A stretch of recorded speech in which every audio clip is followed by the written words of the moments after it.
Okay, good morning and welcome to our event. There's a lot of echo here. Yeah. Good morning and welcome to our event on Britain and the EU after the referendum.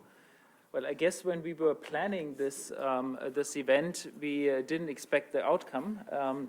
I think most people didn't. And so I think the room is much fuller than we were predicting, but that's okay. That's live. And so what we want to do today is we want to have an open debate on this issue. I've prepared myself a few introductory remarks, and then I would like to give the floor to Glenn, and I'm sorry for the pronunciation, Vaughan? Close enough. Close enough, okay. Who's the Chief Executive of the British Chamber of Commerce in Belgium. And then I will turn to the other co-panelists, including Bernadette Ségol, former Secretary General of the European Trade Union Confederation, Philipp Steinberg, Chief of Staff to the German Vice Chancellor Sigmar Gabriel at the Ministry of Economic Affairs and Energy, James Watson, Director of Economics at Business Europe, André Sapir, and Maria Demertzis. So we have a pretty long panel, in fact. So we have to be rather concise. So each of us will speak 5 minutes. And then we want to have a bit of a debate among ourselves and then, of course, open the floor to you for questions and remarks. The event is on the record and it's being live streamed. Okay, so let me start. I mean, this will be a victory for real people, a victory for ordinary people, a victory for decent people. These are the words of Nigel Farage on June 24, celebrating what he described as Independence Day. And he goes on. We have fought against the multinationals. We have fought against the big merchant banks. We have fought against big politics. We have fought against lies, corruption, and deceit. And today, honesty, decency, and belief in nation, I think now is going to win. I hope this victory brings down this failed project and leads us to Europe of sovereign nation states. I end the quote. I mean, these are strong words which I think will resonate across the UK, across the EU, and in fact across the world for quite some time and will need substantial debate in the coming months. Let me start with 6 quick reflections.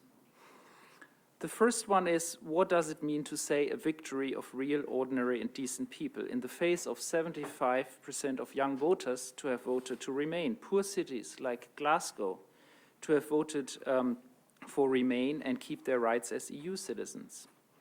Distinguishing between real and unreal people is, in fact, divisive language and should be called as such. Within 24 hours of this victory, social media were full of reports of xenophobic attacks on decent and real people with foreign backgrounds living in the UK. In significant parts, I would argue this has been a poisonous and alienating campaign. My second point is on the UK itself. I think the referendum has put the UK in a political and constitutional crisis. And clearly, the Brexit proponents had not believed what would happen and were not prepared. We've seen the issues in Scotland. We've seen that Labour leadership is in disarray. We've seen that so far no one really wanted to take responsibility for triggering Article 50 exit negotiations. I think in such circumstances, external pressure is unlikely to be very helpful.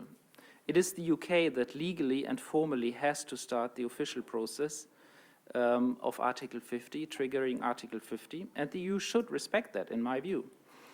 The political and constitutional crisis in the UK can only be solved there. My third point is about multinationals and merchant banks and how much this accusation is really related to the EU. And let me make a number of observations here. Let's first note that income inequality in the United Kingdom is substantially higher than in most continental European countries. The big ones, I mean. Let's also note that the EU represents 22% of world GDP, but 50% of welfare spending. Let's note that the EU has, in fact, defined right of workers, for example, in a working right directive. let's note that Jeremy Corbyn has warned of a workers' right bonfire in the case the UK leave the EU. Let's note that many regions that are benefiting from the EU transfer in the UK were the ones that have strongly voted in favor of exiting the EU, paradoxically. But let's also not fool ourselves. The perception of increased pressure on the middle class, the falling labor shares, and the high youth unemployment in Southern Europe are serious problems that need to be addressed. The EU is, in my view, providing answers to these problems, but clearly not good enough answers. But compared to other regions, such as the United States, our social and economic model still produces less inequality, and this is an important success. So I think Brussels and the national capitals need to work on this issue and address this issue seriously. It requires macroeconomic policies that are more counter-cyclical and social policies targeted at greater social mobility. It also requires us to agree on appropriate corporate and inheritance taxation. But whether these economic issues have been the main issue in the UK is, I think, a rather open question. I think is something we should debate.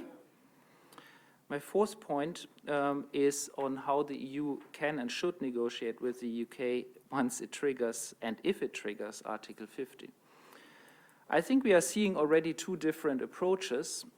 Chancellor Merkel, you have seen, is willing to give time and to be accommodating to some of the UK's likely demands, not least in view of domestic economic interests. She has also emphasized the need to focus on the EU 27. France, in turn, seems to take a rather hard line towards the UK and puts the focus on the euro area. In my view, our approach should be based on principles, on our principles, in fact. If the UK wants to trade with the continent, it can only be if it respects the acquis, so the common body of law. For example, if it does not respect the above-mentioned Workers' Rights Directive, trade should be penalized to avoid social dumping on the continent. It will be central to insist on all achievements of the single market. A central area of negotiations will be about financial services, and as you have seen, the stepping down of British Commissioner Jonathan Hill is a sign how British influence on financial matters is likely to shrink. I think it is an important but also open question how much of financial services will move from London. The EU budget dimension is probably less important, but I think it will also be a point of hot debate. Let's go to point 5. Does the EU need reform? I think the answer is clearly yes, and I think many Bruegel scholars, including two of them sitting on my left, have contributed and have made proposals how to reform the European Union. I think in an interconnected world, one cannot take an isolationist approach, and I think we have always tried to emphasize that one has to deal with globalization in a joint way. What kind of reforms should we be focusing on? I think I have 3 quick ones, and I don't have time to go in detail. I think there is clearly the euro area and its governance, with a particular emphasis on better demand management. I think there is the issue of the relation between the euro area and those outside of the euro area, because once the UK has left, the non-euro area countries represent only 15% of EU GDP. And there's certainly the issue of social and inclusive growth, including the issue of the intergenerational divide in Southern Europe. My last point is on economic urgencies, which I think we will also have to debate, and I would quickly mention 3. One is financial stability. I think it's urgent, important to manage financial stability, and that's mostly a task for central banks. But politics should be supportive of central bank action, in particular when it comes to the European Central Bank.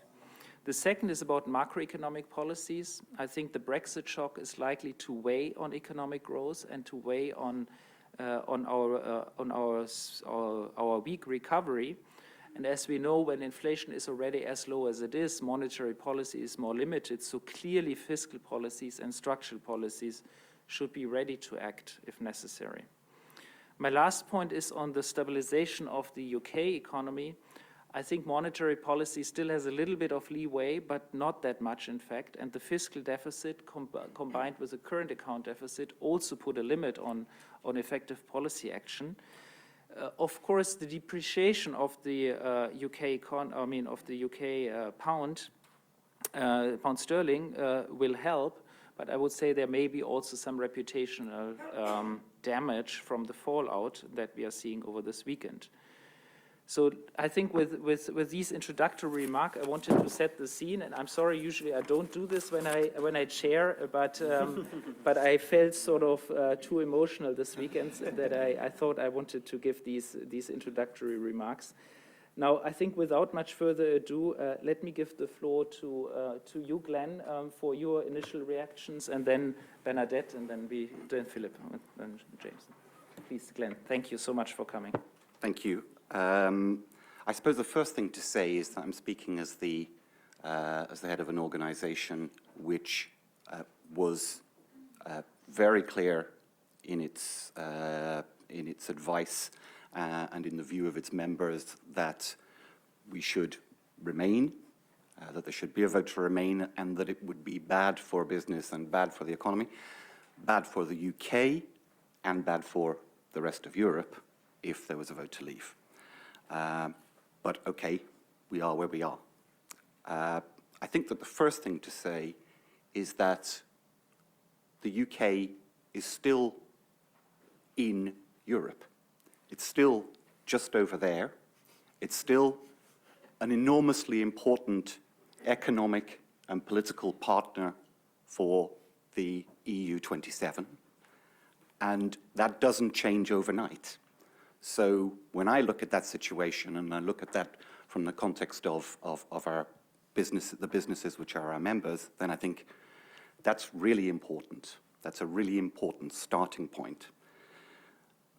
Just to get a sense of that relationship, we're also the British Chamber of Commerce for bilateral relations between the UK and Belgium.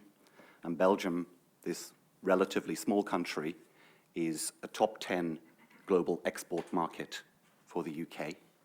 And if you put the Netherlands and Luxembourg into that, and the Benelux area is a huge economic partner for the UK, close to the volume of trade between the UK and the US. So that's just a sense of how important just this small northwestern corner of Europe is to the UK and how big that relationship is. When I look at the importance of that relationship and we start talking about divorce, then I think, how would I think about divorce in those circumstances? And the first thing that I would think about is the kids. For me, what's important here is to save as much of the good of that relationship as possible. That means us all being very grown up, very stoic, taking the hurt, but getting on and making a deal, finding a way to work things out, because if we don't, it's going to hurt all of our kids.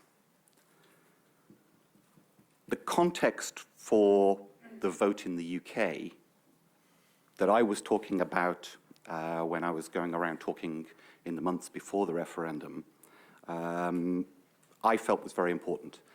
In particular, the economic fragility of the UK and many others, even if our Chancellor this morning is saying that we're in a very strong position to face this difficult process now.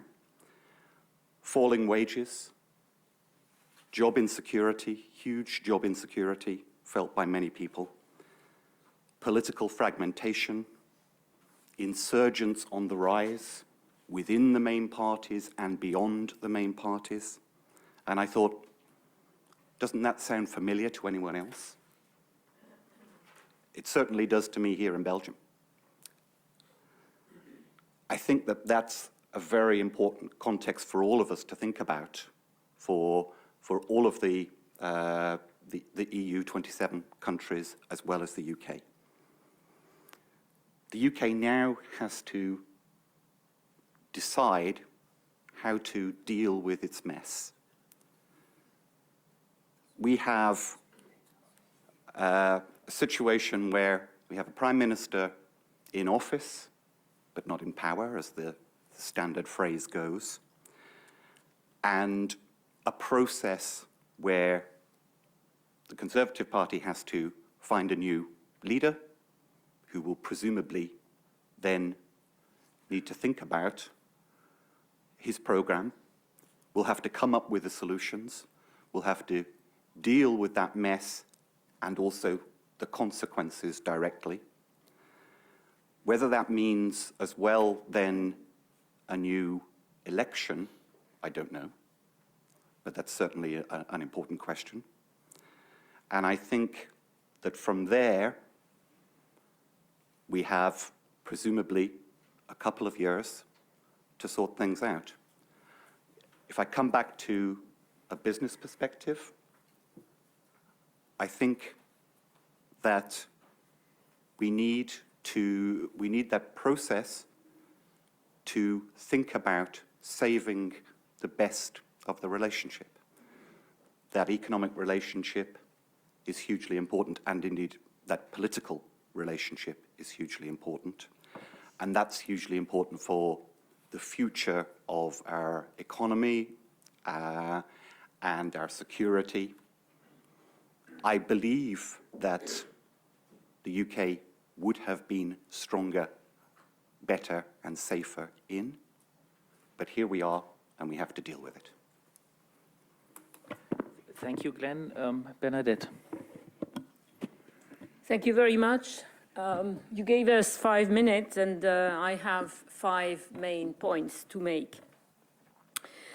The first point I would like to make after this referendum is that inequalities matter, that social cohesion matters, that fair society matters, and that the austerity, the pressure on wages, all the policies that have been implemented during these years have had consequences, and consequences that we are feeling now, and of course feeling badly. We have a full-scale example of the consequences of policies that have been recommended by economists, by politicians, and it shows that we have to be much more responsible when we promote those sorts of policies, and that should be a lesson for now and for the future. The second point I want to make is that words matter. For many years now, UK politicians, but also other politicians in other countries, have been bashing Europe. They came back saying, EU is bad. Europe, Brussels is this, Brussels is that. The elite is that, the technocrats are these. And so, including trade unions. I must say that we've been saying that, although we always said that we were for the European Union, I think the message being so negative has been listened to. And when you listen to programs on television, on British television, you can see what people are thinking about Europe. So I think we have to be very careful in what we are saying, in the way we are speaking about what matters for the future, our future and the future of our children, and in my case, grandchildren. Third point I want to make is, what should we do now? And that's certainly a very difficult thing, because uncertainty is prevailing. UK, which was, and I say was, a model for stability and political stability, is now nowhere. Tory party, Labour Party, I think they don't know where they are going. No one has a clue where to go. So in these circumstances, I think I would not precipitate things. I quite agree that it is in the hands of the UK to start the process, and to trigger the Article 50. But triggering this Article 50 in a political mess is probably not the best thing to do. I understand the arguments that say, we have to save other countries to try and escape and do the same.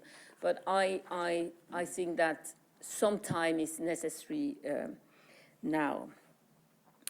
I also would say, speak with one voice. I feel quite sorry to hear from Mrs. Merkel A and from François Hollande B, and I haven't heard what Renzi had to say, but it's probably C.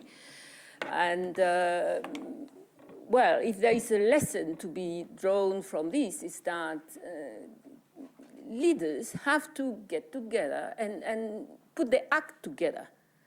And it is possible, of course, it is possible. Take this as an opportunity. I don't think that the European Union will be destroyed by that. I think it could be an opportunity, provided we have leaders that can do it. Whether it's the case or not, I leave it to your appreciation. I'm not going to go into that now. I would also say, under this chapter, what to do. Social Europe matters. Social Europe matters. If we build a Europe which is competition, competition, competition, and bringing people against each other, that's the result we're going to have. Will leaders understand that? We've been saying that for years.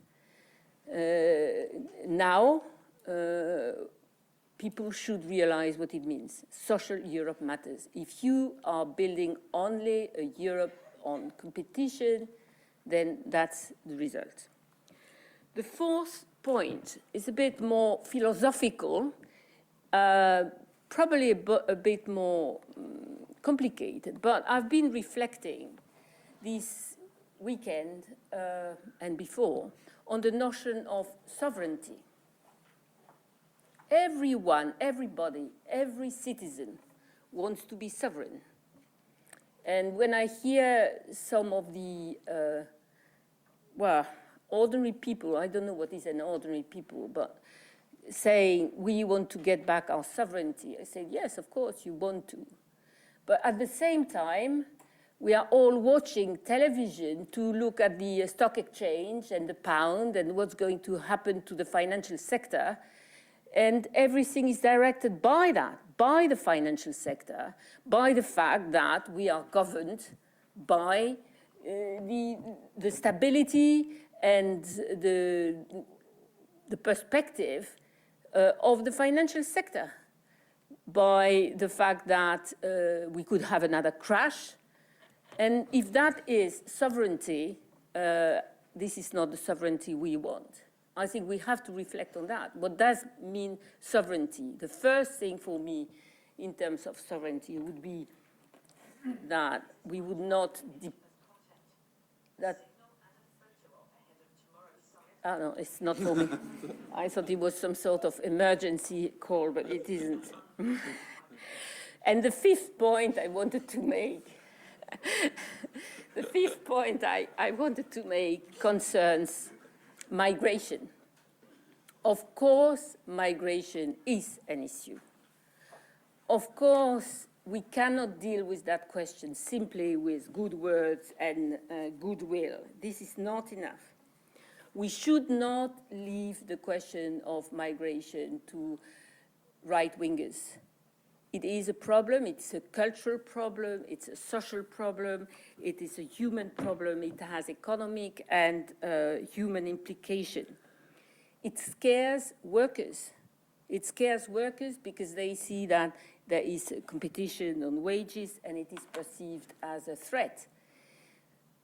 The point is that this is not there to, it is there to stay. We can't just say, you know, it will be over tomorrow.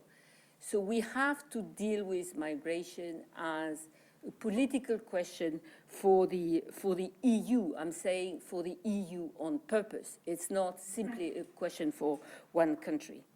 So and it's a big challenge for integration, certainly.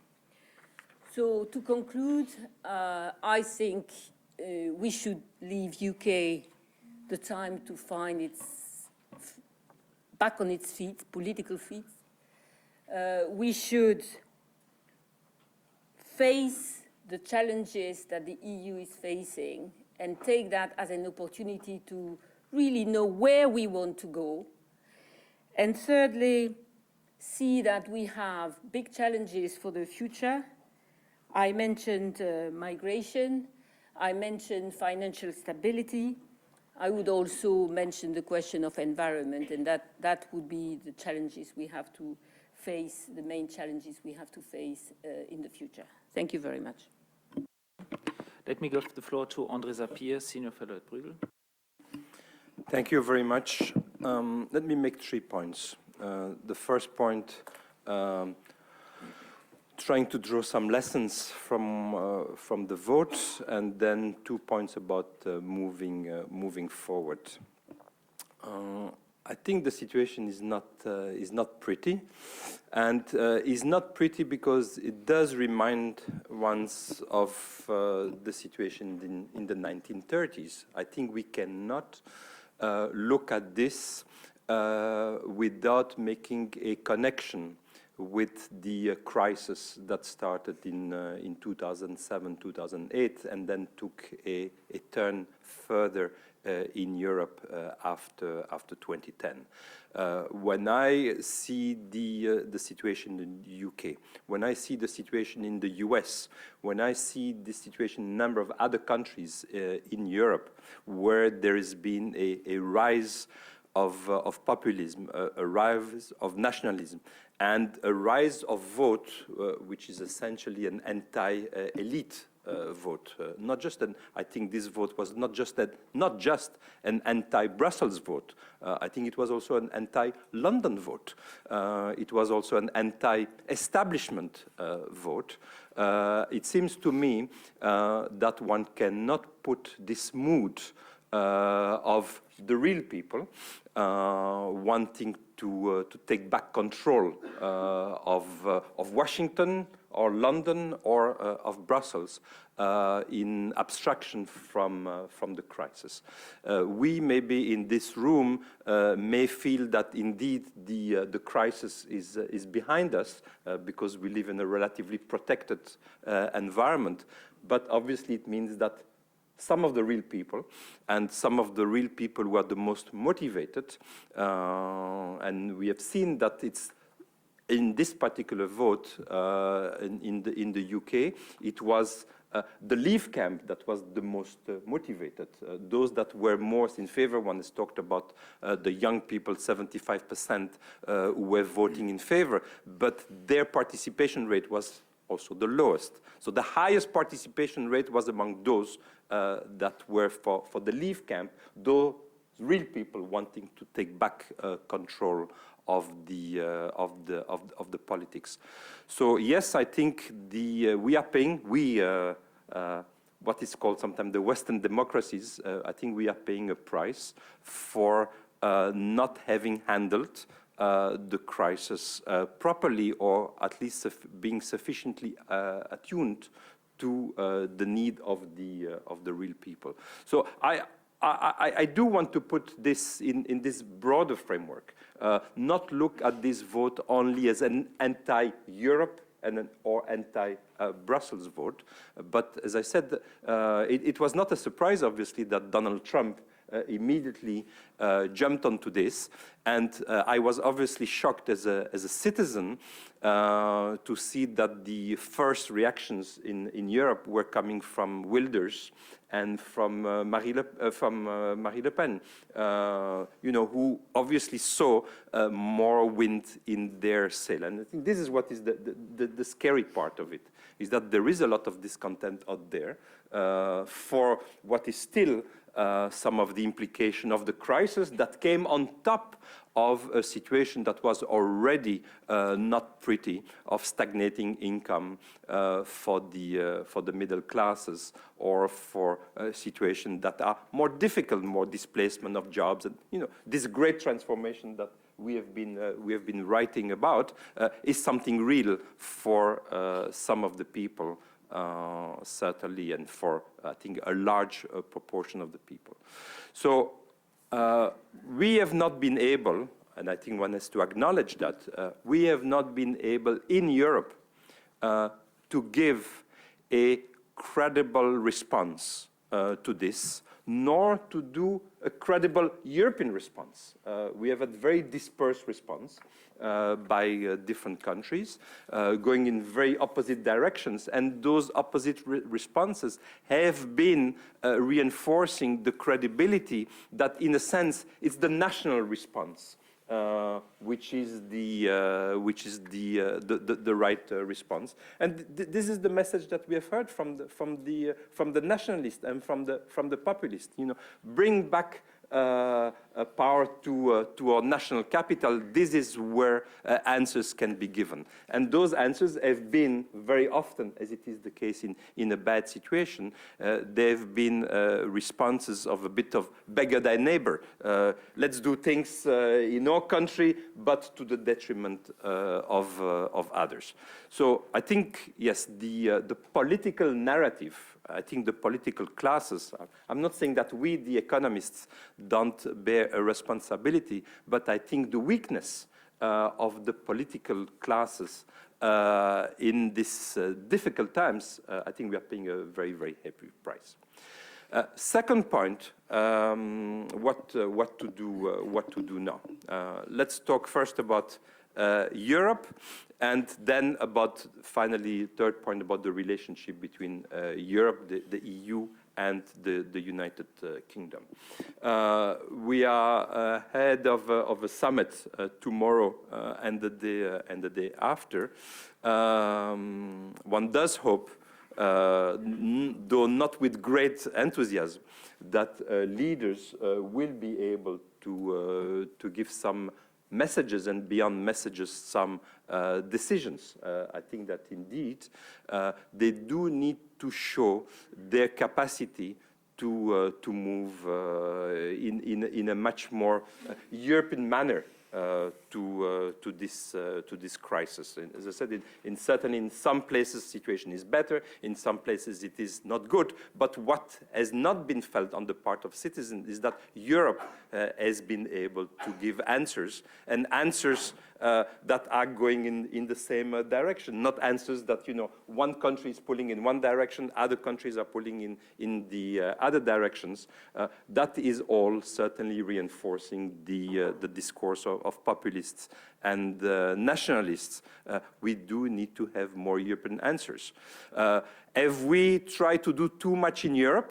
Have we tried to put in place policies that we have done only half-heartedly, like in the euro domain, in monetary union, like in migration issues? The answer is yes. And that means that probably in those areas where the cost of dismantling those policies would be absolutely huge, we do need to go forward with additional measures. But probably it means also that in some other areas one needs less Europe. Probably Europe is doing too many things, and doing it not to the satisfaction of the citizens, not a Europe that delivers. Europe needs to deliver more, maybe in fewer areas, but it needs to deliver more. I think that what is meant by a better Europe. Then finally about the relationship with the UK. I listened to what Glenn Vaughan said, and though I would have shared his view, I think that unfortunately it's wishful thinking. That is the view of the Remain camp, and I'm certainly would have been strongly in the Remain camp, but the view of the Remain camp that there will be no consequence, essentially, of this. That, well, you know, the people have expressed themselves, but we are going to find an arrangement that is more or less going to replicate the arrangement that we have at the moment. I think that is going to be wishful thinking from a political viewpoint.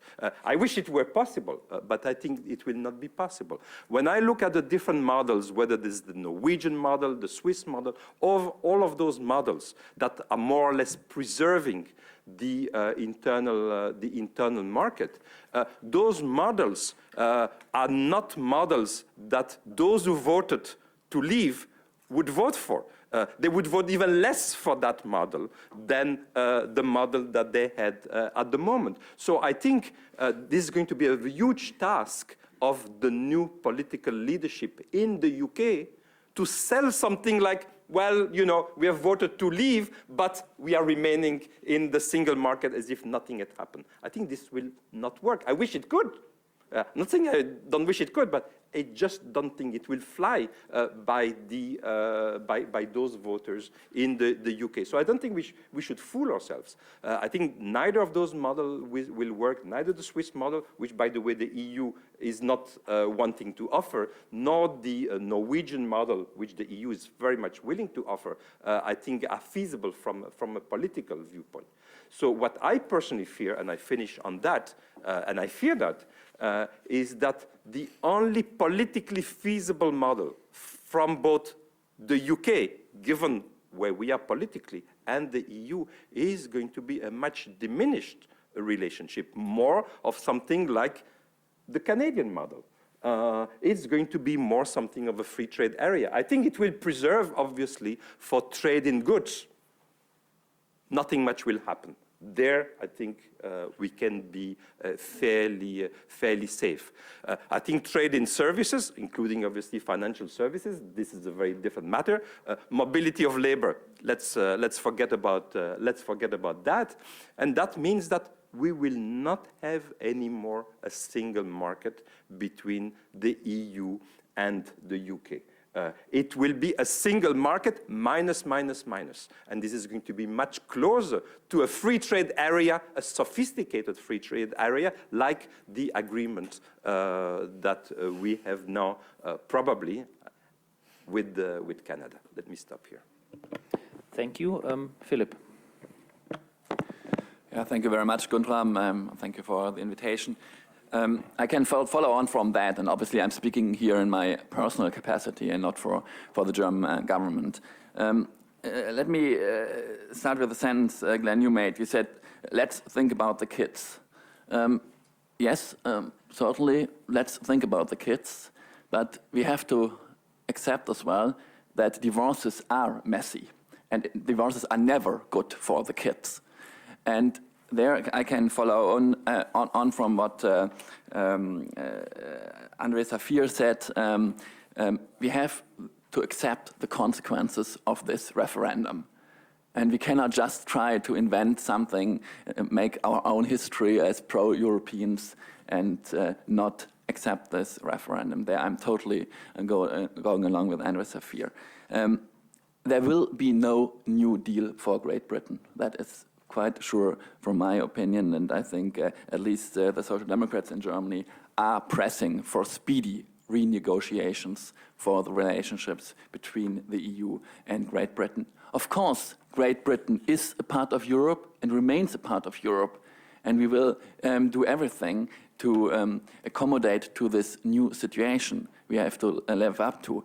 But certainly what we cannot do is just wait And see, you said, Bernadette, you said like, oh, in a mess, we cannot trigger the Article 50 negotiations. But I mean, everybody knew that there would be a mess if you call for a referendum. And there can be, and the referendum turns out, from our point of view, to be negative. Then that may be the case, but we cannot just wait and see. Well, let's see what may happen. So I think we need to be honest here, and we need to think of the rest of Europe as well. And I think that, of course, we are all sad. And it saddens me immensely when I see Jonathan Hill leave and many other dedicated UK European politicians. However, we should look forward and we should continue working for the EU to become better. And I say to become better because I do think, in spite of all the problems the EU and the Eurozone are still confronted with, and the failures in its architecture and all of that. I mean, we should maybe, and there, Bernadette, I agree, words matter. I think we should speak more positively about the EU. I deeply think that we need to rediscover the European spirit. We have lost a little bit. We really need to spread the word that only united we are strong and able to live up to today's challenges, be it social, be it economical, or be it in the environmental field. Climate change is just the most obvious example. Here, I do think that the EU is adding a tremendous value, and we need to make it more clear this value the EU adds in these areas. And of course, we need to continue reforming it. I think Guntram has mentioned a few areas where we have to continue working, and I totally agree. I do agree that we need to talk, and not only talk, but we need to act in order to renew the prosperity pledge Europe actually was built upon. And that is a little bit lost, at least in the view of the people, quite apparently so. I mean, if there are 21 million unemployed people in Europe, then that is something we just cannot accept. And we have to act upon that. And we need to put that in the center of our reform debate. And that, of course, means deepening and expanding the single market, but not forgetting about social rights. I think that goes hand in hand, deepening the single market and safeguarding or even expanding workers' rights. We need to, of course, talk about the Eurozone. We need to talk about how to strengthen it, how to fix the failures in its architecture. And, of course, we need to also address the external threats the European Union is confronted with. And here, of course, we very quickly in the political debates, we come to one question. But that may be true, but can we actually dare to talk about any reform that might involve treaty change? And obviously that is something that might be dangerous. And we certainly should not have an institutional debate primarily. We should not only talk about institutional changes. That would be totally wrong. Even if it sounds a bit very often used phrase, I do think we need to think what is politically right, what is right for the European citizens, and then what follows from that in terms of institutional changes. Having said that, I do think we should not be afraid to think of the future of the European Union as well a little bit more ambitiously. And obviously, we need to think in an incremental way. We need to as well focus on things that can be done quickly without any treaty changes, but we should not exclude this as well, if we think it is necessary. And I do think there are a few things, especially concerning the reform of the Eurozone, that we might need to think about treaty changes. And once again, I mean, even if it has been said quite often, I think we should remember it, and because it's right. The founders of the European Union, if they would only have thought what is possible, like in the short run, then we have never arrived where we are today. And so we need to be a little bit more ambitious. We need to think of what we want and then implement it. Therefore, I do think this reflection upon Europe, including what is, if we can identify areas where maybe indeed Europe should do less. I totally agree, even though that is very difficult. Everybody who's in government knows that we are doing in Germany, we are doing that exercise all the time, and it's very difficult actually to think how to cut down on bureaucracy and all that. Still, we should do it. On the other hand, we need to also think how to recenter the European Union on the needs of its citizens. Once again, I think we need to rediscover the European spirit. We need to make clear what Europe can add on, can bring for the citizens. And we need to clarify that obviously, whilst we have to talk about the future of the European Union, I totally agree with what Guntram said. Of course, this vote was not primarily on the European Union, on the deficiencies of the European Union, but it was the expression of a feeling of helplessness in confronted with globalization, with rising inequalities, all that. And certainly the EU was not the main cause of that. On the contrary, I think the EU remains and still is our answer to fight those tendencies and to create a better future for its citizens. Thank you very much. Thank you. James? Thank you very much. Good morning, everybody. I'm going to make a number of Business Europe points, but I imagine I'll also won't be able to stop myself making a few more personal remarks, so I'd be grateful if people interpret them just as those as personal remarks, if I do make those. I mean, I think the first point to make is to emphasize that we weren't expecting this. I certainly wasn't expecting it. I rang a couple of former colleagues. I used to work in the Department for Trade and Industry. I rang a couple of former colleagues over the weekend, and their thoughts were very much, you know, there is no plan B.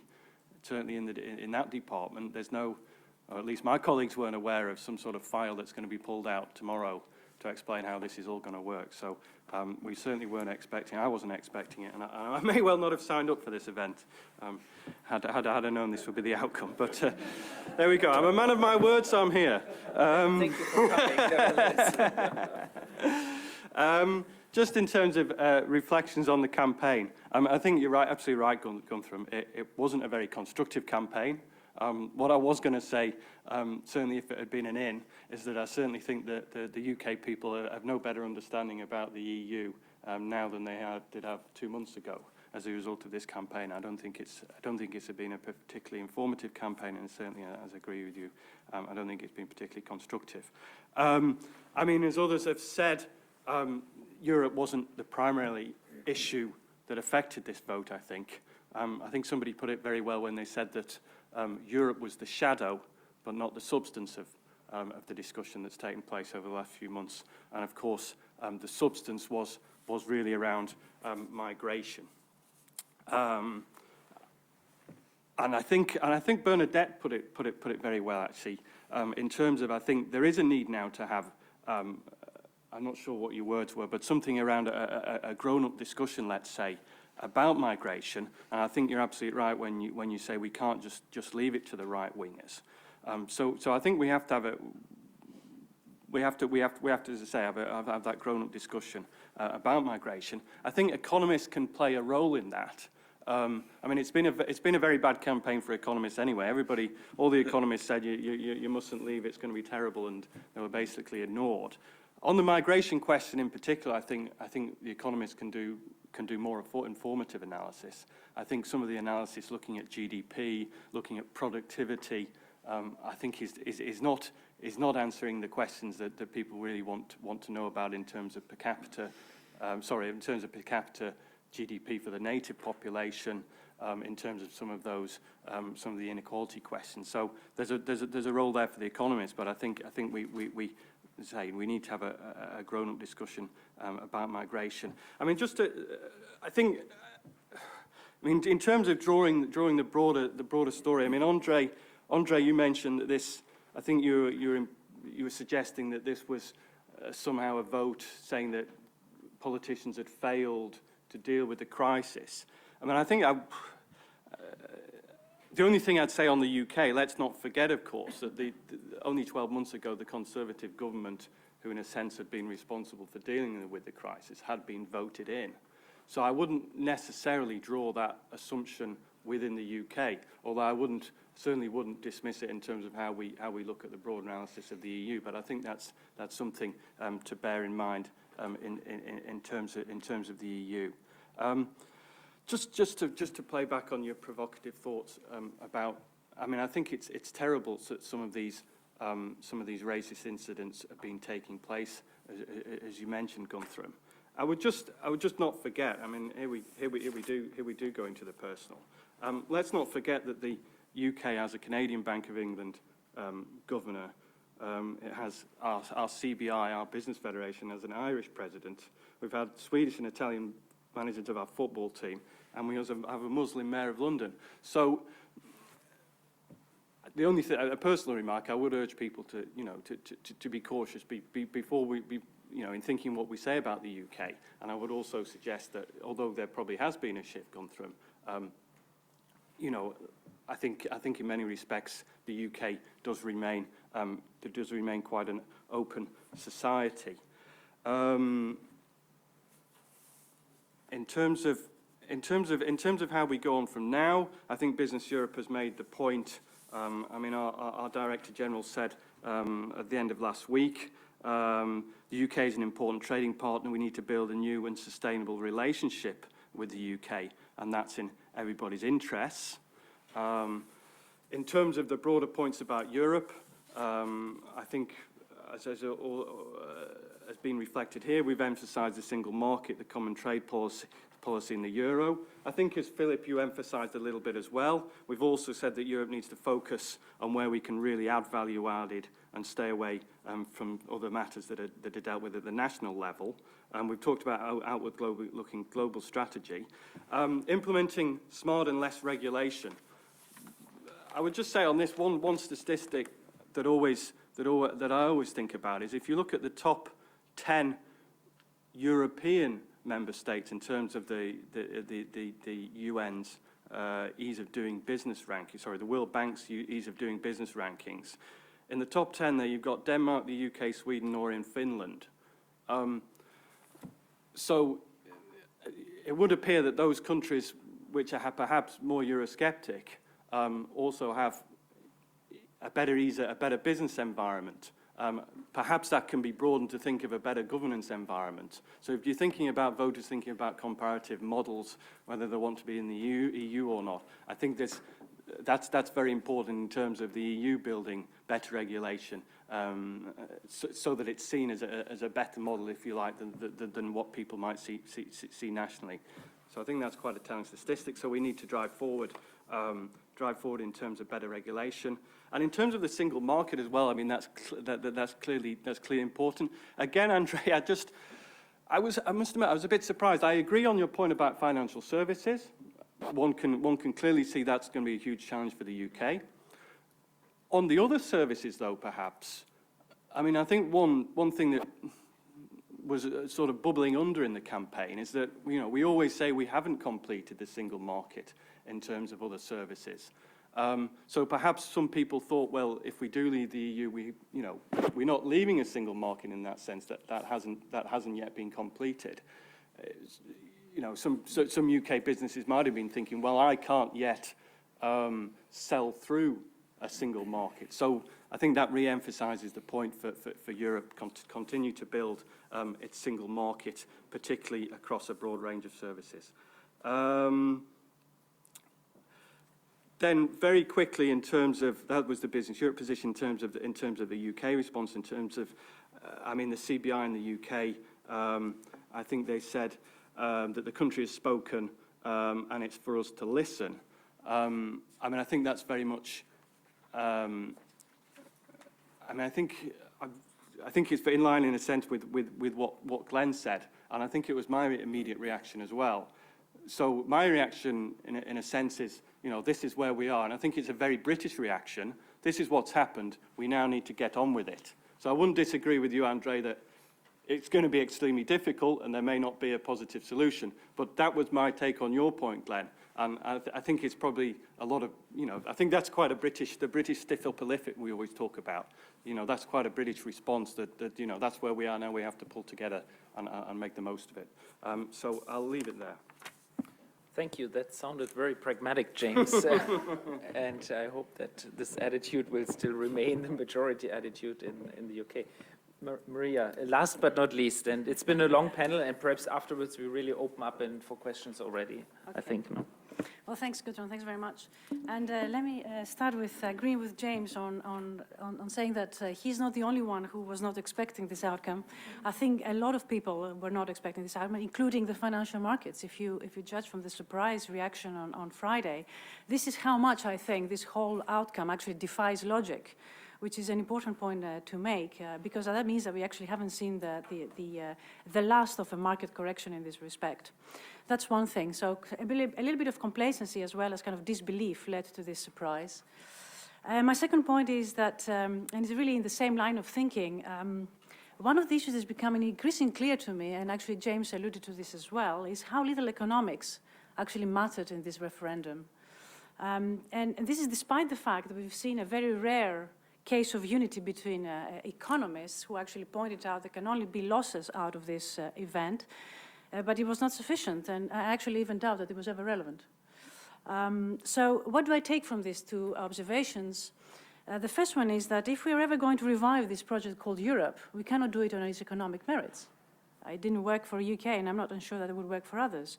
What the citizen in Europe, certainly in the UK, but I think in other European countries as well, sees is unemployment, they see insecurity, they see indebtedness, loss of wealth, expensive housing. The benefits of Europe, which may be very clear in my head, I don't think they're very obvious to the citizen, and at this point they remain just a counterfactual. What would have happened if we hadn't been part of the EU, and therefore they're just intangible. That's the first thing. The second thing that I take from all of this is let's go back and ask, why did we have this referendum in the first place? It was never really about the pros and cons of membership. It was much more about internal issues, disciplining the dissidents in the Tory party and establishing political stability. So it's not just the citizen here that is disengaged, it's actually the government as well. So if there's one thing that we learn, I say that very humbly, is that we must never put populist demands above national interest. I'll come back to this point. So what happens next? Well, the one thing I can foresee is great political instability in the UK. There's two things that need to happen with regards to the Article 50 of the Lisbon Treaty. The first one is it needs to be endorsed by the UK Parliament through a majority. That's one thing. And the second thing that needs to happen is the UK government will have to actually trigger it.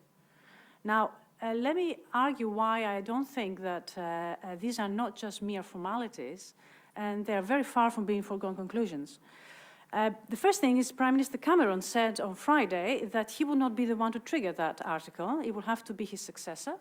That's not going to happen at least till October, when the Tory party meets in its conference to elect a new leader.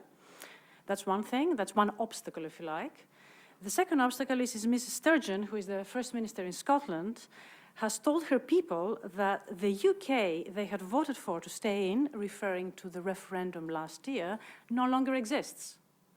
Now, I'm sure that Mrs. Sturgeon would not be calling for an extra referendum on this issue, on the independence of Scotland, unless he was pretty sure she was going to win it. But effectively, she has pre-announced it. And on top of that, there's now issues of the Scottish Parliament being able to veto the Brexit, which is, adds an extra layer of difficulty. So with this background, the 650 MEPs, I think I got this number right, of the House of Commons, they're asked to endorse a non-legally binding referendum outcome that is arguably not only ending existing relations with the EU, but is also breaking up the UK. Now, this is not a political dilemma that should be taken lightly for any of these MEPs. Some of them will be voting with their consciousness, others will be voting with their political commitments. Either way, I think this could be very politically damaging. The UK, nobody in the UK will come out of this unscathed, in my view. In the meantime, Labour leadership is under great pressure. A lot of shadow cabinet members yesterday resigned. This will only increase the pressure for early elections. I think we need 2/3 majority in the House of Commons to trigger these elections. Then it would be very nice to see pro-Europe platforms running, but who knows at this point. But my point here is that none of these comments I just made preclude the two necessary steps that need to happen for Article 50 to be triggered. So I really don't know how long this process is going to last. So, and okay, despite all this doom scenario, let me end on a slightly more optimistic point. What we hear a lot in this part of the channel is whether there's going to be a domino effect regarding the referendums. I think there won't. And the reason why I don't think so is for two reasons. I mean, there may be a demand for a referendum, but whether we're going to see any referendum is what I think will not happen. The first one is that a country that might be actually toying with the idea of having a referendum would adopt, in my view, a wait-and-see approach. You would want to see how this whole thing is going to play out for the UK before you went down that channel. That sounds sensible to me. That's okay. This is dangerously close to being wishful thinking. Then I certainly see that. But equally important, that brings me back to my original lesson. This is the time to put national interests above populist demands. And, you know, if you're talking, Andrea, about credible responses, if ever there was a time to exercise leadership, well, this is it. This is where I would expect tomorrow the prime ministers of the 27 countries to come together and actually give credible promises that they're going to try and put these demands at bay and actually prevent a referendum from taking place in Europe. I'll stop here. Thank you. Great, thank you very much. I think we've been very long, but we've covered, I think, a lot of ground in this panel, and I think a lot is still very much in flux and in the air and up for discussion. So I think let me really open the floor for questions, comments, and please direct your question to one or two of the panelists. Who would like to start? The lady there in the back, and then the gentleman here in the front. Thank you. Oh, that is loud.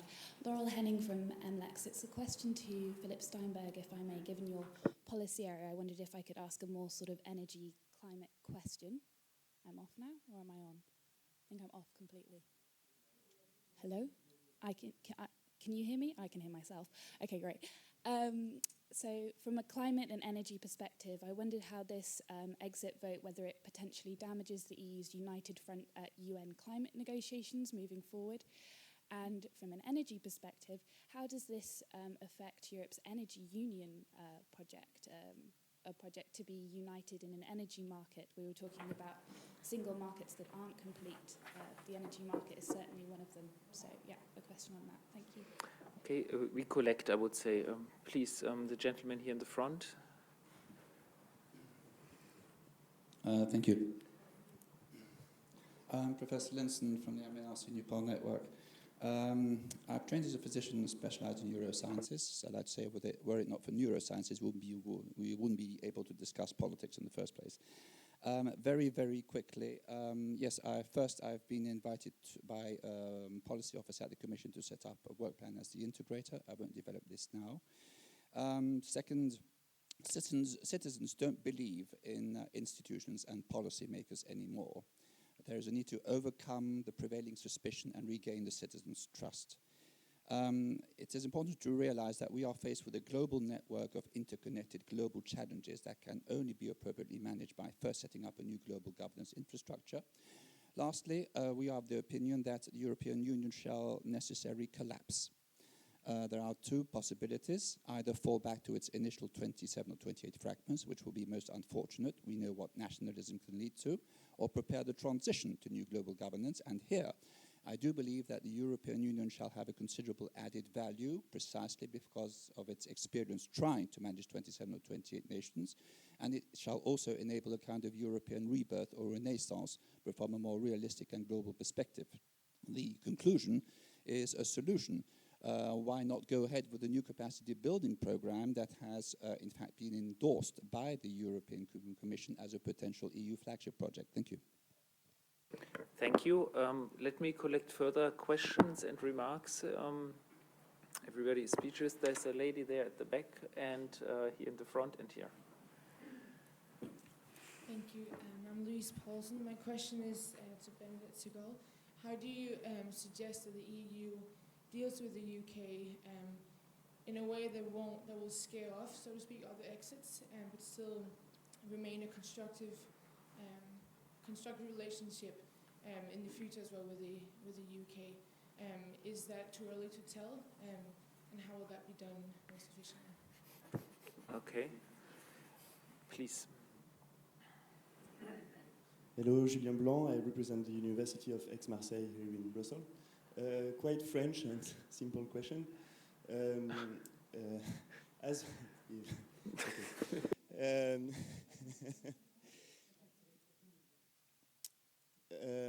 some of them in France believe that for a very long time the UK prevents the EU to become, etc. Can we have a chat on that? Because none of you have just mentioned that. Thanks. Robert Strauss from the European Commission. In a divorce, some people can help and some people can hinder. Is there room for an outside person, group, body to help the divorce? Are the parties at all open to advice? The lawyers in a divorce usually don't help. And the lady there, I think it's a good one.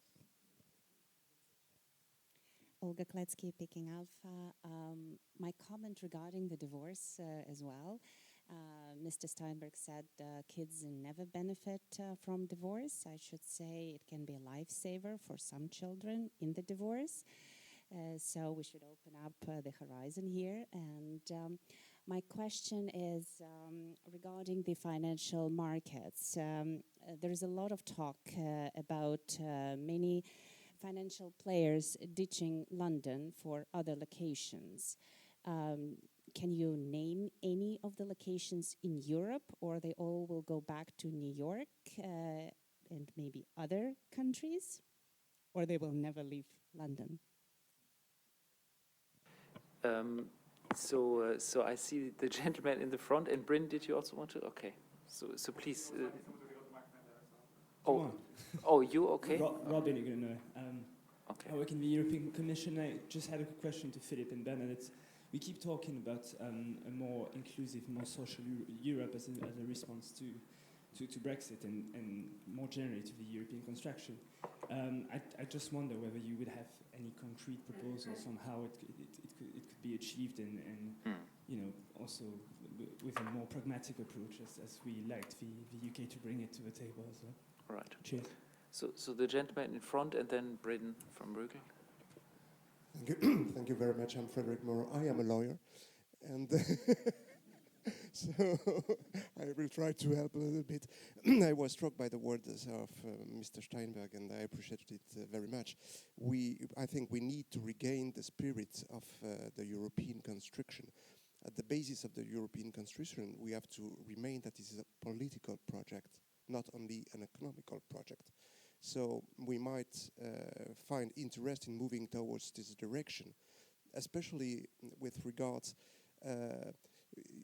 all of you said that the problem was about immigration. Immigration is about borders. Borders is about security. It's an unfinished job. We have to finish the job of the Schengen area.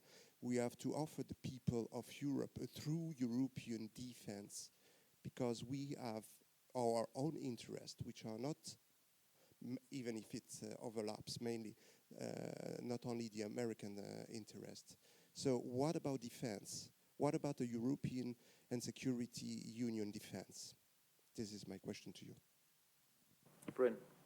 Hey, so I organise the events here. I don't normally speak at them, but I am, as you can tell from my accent, British. So, and I work in European affairs in Brussels, so I have plenty of feelings and thoughts about it.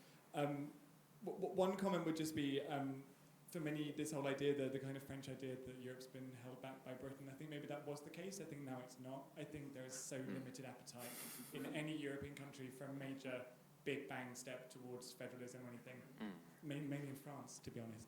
It's not going to happen, is it? And then as a child of a very Northern European divorce, both within my family and now within my country, the kids can come out of it all right, but you do have to think about them. what I'd say is the result was so close in the UK, and I wouldn't say it was an explosion of nationalism or racism, but there is no way they would have got that 2% victory without 2% of racist nationalists. That is true. That's how it was won. However, there's very little of that amongst young people, and I think the effectiveness of the European dream of open borders and being connected to something wider has, even in Britain, actually begun to hit home amongst younger people. And I would say that's something that really has to be protected, both within whatever kind of consolidation the EU does, the programs it offers, but also whatever deal is struck with Britain. I would really, really fight the corner, as we all have our little shopping list now of what we want to save for Erasmus and EBS and programs like that, because I think they have genuinely transformed people's identities.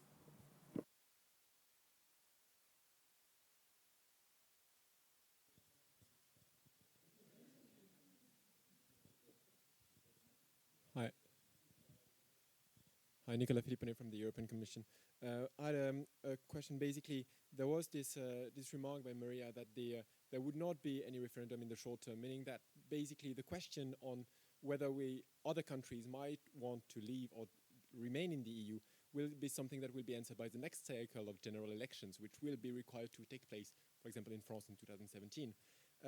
That means also that in the short term, the idea of having an ambitious European response, because there will be no democratic legitimacy for having this kind of thing done by the national policymaker, will not be done. So I'm just wanting to know what your idea is on the next steps for the EU. And everybody here was kind of agreeing that we should maybe, I mean, being from the European Commission, I say we, but we should maybe do less, but maybe better.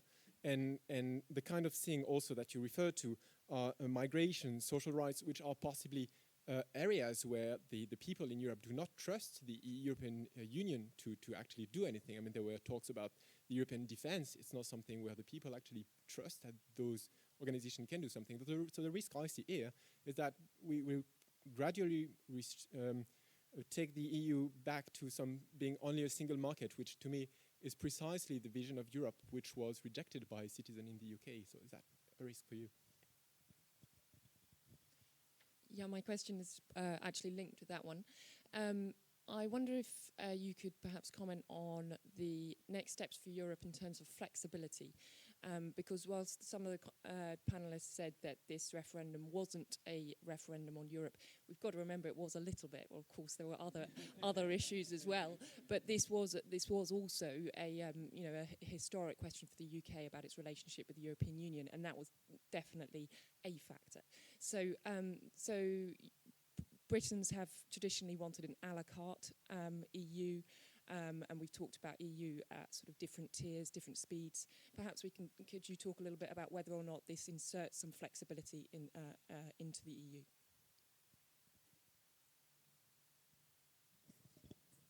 Yes, thank you, Katalin Harmai, Hungarian journalist. My question is to the panel and about the responses of the EU. Some people have been suggesting for quite a time that the response of the EU must be a grand project, a big initiative to deepen the integration. Others say that it would be counterproductive. So what is your comment, what is your reaction to this? Do you think it is time for the EU to come up with a big project to deepen the integration, or it would be a counterproductive action? Thank you. Okay, let's turn back to our panelist. I think we have each of us basically 2 minutes maximum. So shall we do in the same order as we did at the beginning, Glenn? Well, I'll take not all of the questions or comments, but I'll restrict myself to the economy and the single market, I think. So my starting point, like James, we are, as Brits, we're great pragmatists. And also from a business perspective, I would be pragmatic. So I think, if I think back again to what the businesses think, they think that the single market is the most important thing. When we asked our members, the most important thing for them was participating in the single market. And I say participating in because there's much talk about particularly back home in the Leave campaign, about access to the single market, and clearly there is a difference. I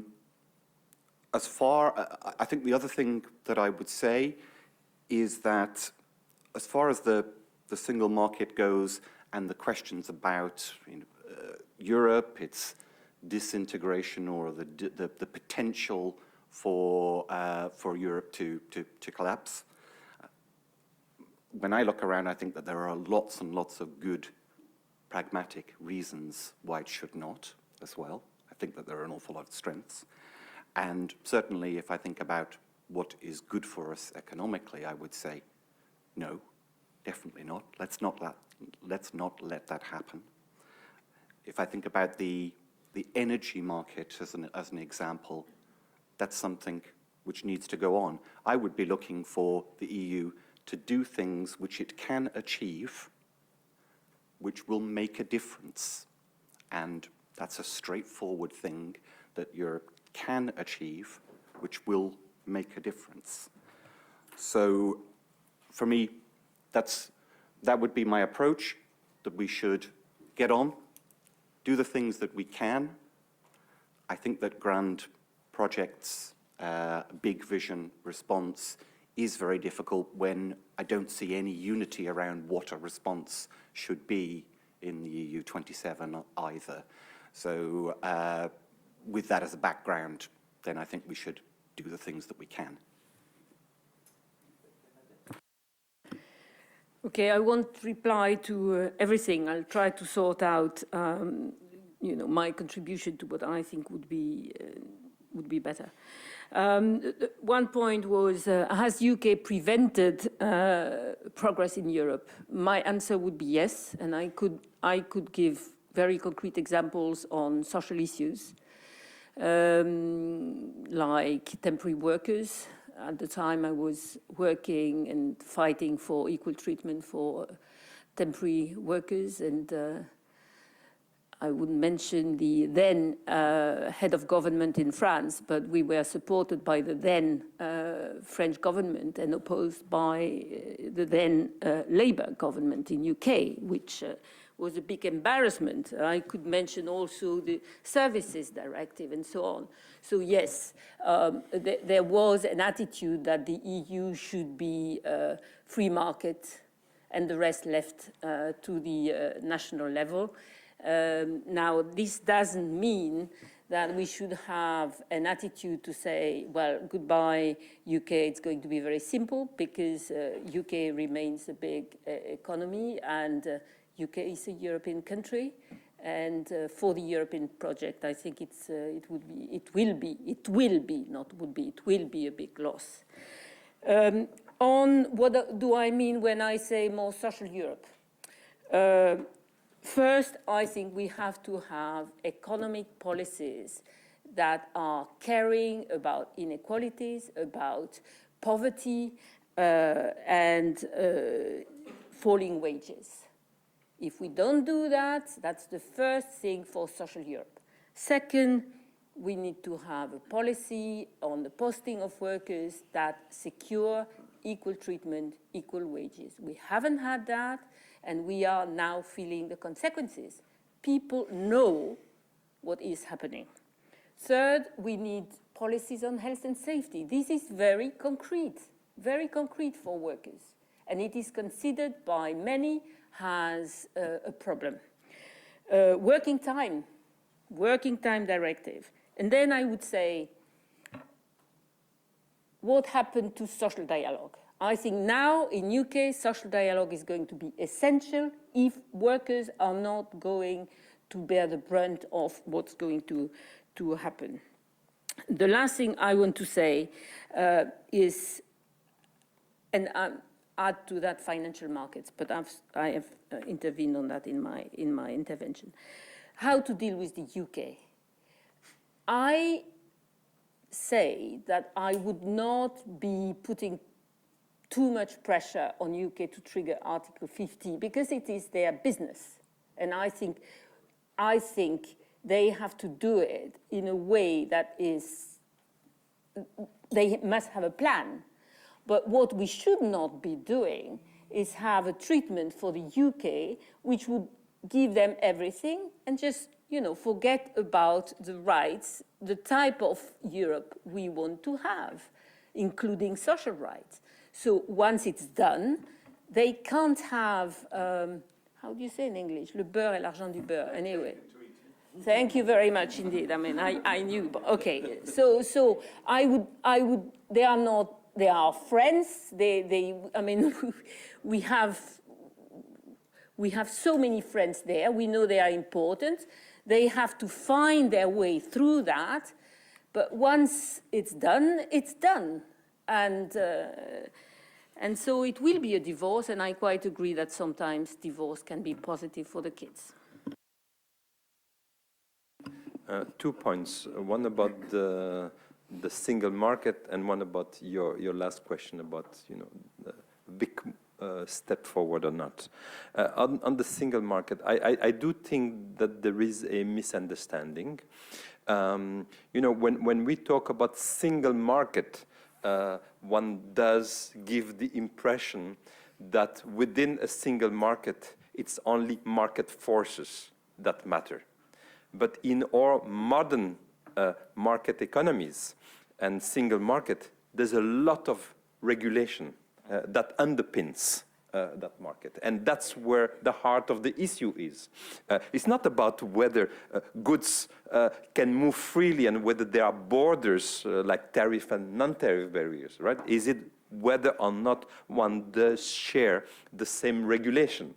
And this is those intrusive regulation. And the regulation, they're intrusive on the one hand, but they are the ones that, by sharing them, allow the market really to be shared by everyone. And I think this is going to be the crux of the matter. How much will the EU and the UK be willing to share the same regulation, which will be the EU regulation, right? It won't be whether the EU will want to share. That's simply reality. It's not whether the EU will adopt UK regulation. It will be how much the UK is willing to continue to live with the EU regulation, how much one wants to repatriate to Westminster the regulatory powers. And by the way, I think there's going to be all kinds of interesting issues, for instance, even with one of the fundamental regulatory policies of the EU from the very start, competition policy. You know, what's going to happen one day when two UK firms are going to merge and Brussels is going to say, hey, wait a second, those firms are selling into the single market, just like two American firms are merging and the EU is saying to Washington. But when we say that to Washington, well, we talk of the same level. You know, we send people to the Department of Justice in Washington, and they send people here, and we negotiate, and you know we are roughly of the same side. It's never felt as we are imposing on them. We are discussing those matters. With the UK, it's going to be of a different nature. So I think this regulatory matter is the crux of the issues, whether it's in labor, environmental, any. And we need to find a solution, and that's a political issue. About your question, I do think that there is a need for some big initiative, but not a big initiative at the moment, which is of a treaty change nature. I very much agreed on what Philipp said, and by the way, I very much appreciated what he said. I mean, he's the politician on our panel, and I thought it was very sobering to hear a very nice political message that I really did share, and I thought it was a very, very hopeful message. So I do think we do need a political initiative, but a political initiative in the economics domain. But that political initiative at the moment does not need to be, probably cannot be, one of sort of making a leap forward in terms of treaty changes. But I think there are many, many things that can be done within the existing treaty that could be described as a major initiative. Yeah, well, on the relationship between the UK and the EU, obviously, I mean, the truth is nobody really knows how it will look like. We are here in order to find that out. I do hope, however, that the Leave campaigners do have some vision and did have some vision before as well, what they would like to, where they would like to take the whole thing. So that's something I hope. Therefore, I do not totally agree. I see your point, Bernadette, but I don't agree. I think we do need to quickly move on with the exit negotiations, because it's not, I mean, sorry to say that, but it's not only about Britain, it's as well about the EU. And if we are kept in a constant now over weeks and maybe even months in a state of uncertainty, that will weaken the EU. And therefore, certainly we in Germany, certainly the Social Democratic part of the government, we are pushing for swift renegotiations, and therefore as well for debate about the future of the EU. And of course, and that's what I said, and I think we agree here, it's not about a big bang. It's that would be totally the wrong thing to do. But it's about evolutionary change.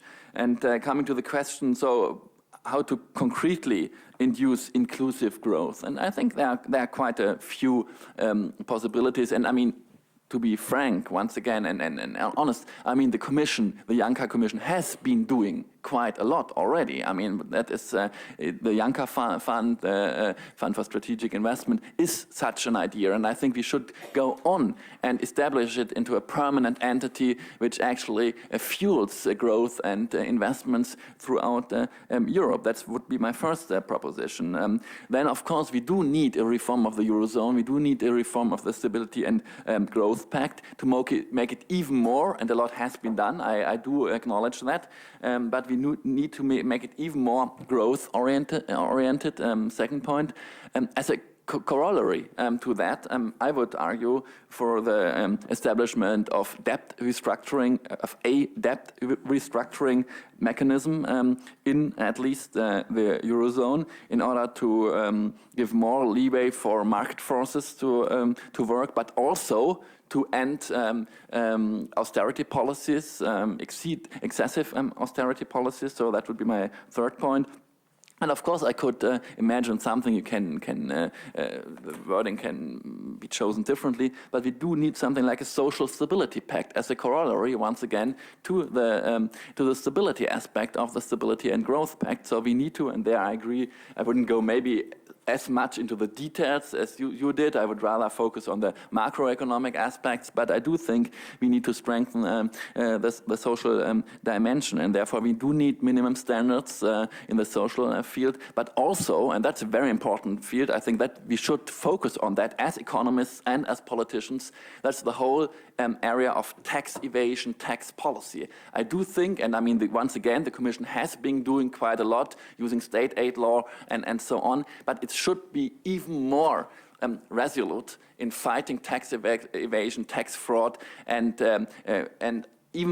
even though I do know that we have been discussing the common consolidated tax base for years and years and years, and minimum tax rates are even more important, I think this is exactly what citizens expect from us doing it. And so we need to push on with that and really crack down on tax evasion. I mean, the potential is enormous, and we could use this money for social policies and for investment policies. Last quick point on the energy market post-Paris agenda. I mean, well, I mean, that's the Paris deal is a global deal. So I mean, it's of course for the EU it will be more difficult, and the EU and the UK of course was a very fierce proponent of climate change and tougher policies here.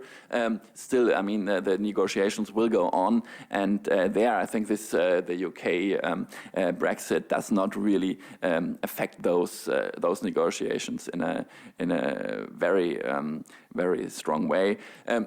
Having said that, I mean, the UK did have a different view on Europe than Germany and France did. That is something true. That is true. Therefore, in certain way, it might be more easy. It might be easier for the remaining EU members to push forward. On the other hand, of course, the UK was one of the core members of the EU, so it's a great loss. And and we are sad about that. And the EU as a whole, of course, will be weakened by the whole thing. But still, there are some chances, and we should embrace them. Thank you very much. Thank you. Okay, very quickly, 3 points. Firstly, is the UK prevented progress? I mean, I think as was probably clear from Bernadette's answer, some things that we may see as progress, others may not see as progress. I would just simply comment that it was notable that it was the Labour government that you mentioned that was opposing the changes. It wasn't the Conservatives. It was the Labour government. So some things progress, some things better. Well, it wasn't the hard right that they wanted to put these through, you know. I mean, on the big question of the euro, I think it would be difficult to argue that it has been the UK that has been preventing progress there, for example.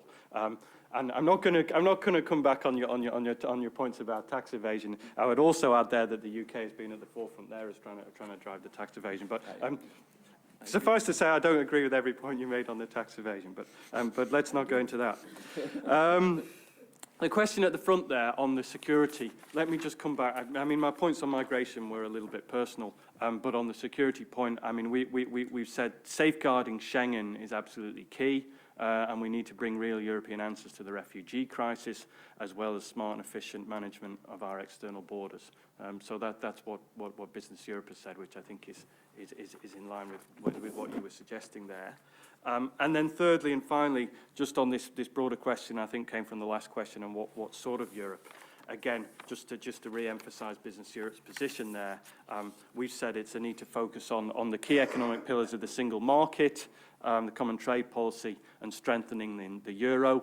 And in line, I think, with some of the tone of Philipp's comments, just to repeat, that really means Europe focusing on where it can really add value and staying away perhaps from some other matters. Thank you.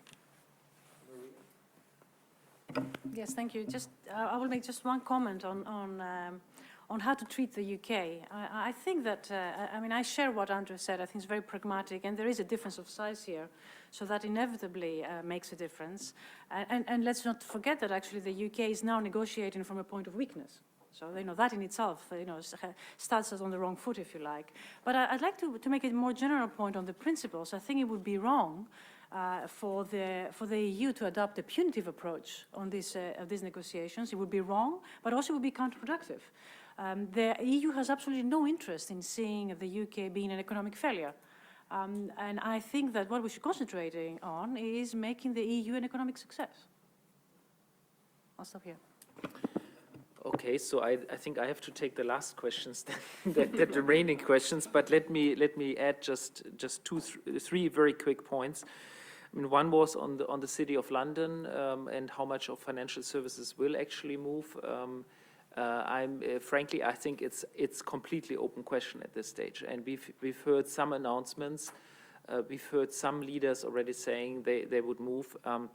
I think it really depends on the kind of agreement that we will get. Certainly, if the UK was outside of the single market and would not have any passporting rights, I think it would have quite substantial effects, in fact, on the City of London. The second issue is on the single market, and let me just echo what I think both Bernadette and André said. I think we have to be very clear and very firm that, you know, participating in the single market comes with rights, but also with obligations. And I think what is absolutely not acceptable is to get full access to the single market without sharing the obligations, be it in terms of social issues, be it in terms of, you know, appropriate competition policy, be it in terms of all the other safety, health, workers' regulations, and so on. My third point is on the question grand project or muddling through, if I may call it like this. I mean, I think really for the grand project, I mean, in Brussels, we all have a tendency to sort of think, oh, hooray, let's go full-blown federal. But, you know, I think we've had enough warnings that this is not on the table at this stage. So I think what we need to do is we need to do trust building. And I think trust building comes through concrete policy action that is possible in the current treaties. And I think a lot is possible in the current treaties. And that starts, and there I want to come to the urgencies, that starts with the appropriate macroeconomic policy response, where, frankly, I mean, it's a matter of will. It's not a matter of treaty or whatever. It's a matter of will in the major countries of the Eurozone that we prevent a potential recession coming out of this shock of Brexit. Okay, I think we can close here. I think this debate is, of course, only starting. We will have lots of papers, blogs, events in the coming months. Please stay tuned to Bruegel.org. Thank you for coming today.